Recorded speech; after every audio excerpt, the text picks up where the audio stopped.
আসসালামু আলাইকুম। নিয়মিত কফি খেলে শরীরে কি হয়? কফি বিশ্বব্যাপী জনপ্রিয় পানীয়ের মধ্যে অন্যতম। ক্লান্তিহীন শরীরে দ্রুত শক্তি ফিরে পেতে এর জুড়ি নেই, তাই অনেকেই হাতে তুলে নেন কফি। কিন্তু আপনি কি জানেন নিয়মিত কফি খেলে শরীরে কি পরিবর্তন ঘটে? কফির যতই উপকারিতা থাকুক না কেন, নিয়মিত ছোট এক কাপের বেশি খাওয়া ঠিক না। এতে উপকারের চেয়ে অপকারিতাই বেশি হওয়ার আশঙ্কা রয়েছে বলে মনে করেছেন পুষ্টিবিদরা। উপকারী কফি সঠিকভাবে না খেলে হিতে বিপরীত হওয়ার আশঙ্কা রয়েছে।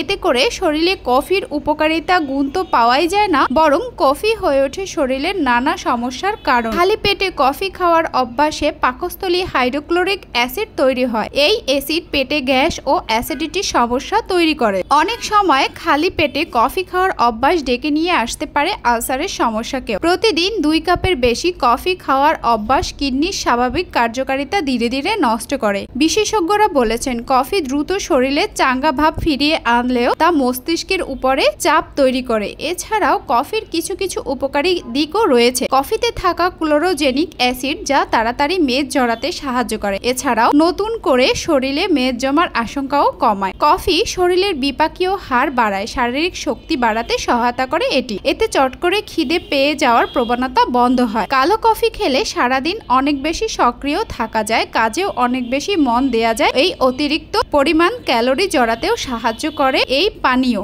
শরীরে অতিরিক্ত পানি জমলে তা বের করে দিতে পারে এই কফি। তাই নিয়মিত বেশি কফি খাওয়ার অভ্যাস থেকে বিরত থাকুন। কফির শুধু উপকারিতাটুকু পেতে চাইলে হালকা নাস্তার পরে খেতে পারেন 1 কাপ কফি। তবে যাদের প্রেশার লো তাদের কখনোই ব্ল্যাক কফি খাবেন না। তারা ভরসা রাখতে পারেন দুধ চিনি মেশানো 1 কাপ কফিতে, তবে সেটি দিনে একবারের বেশি গ্রহণযোগ্য না।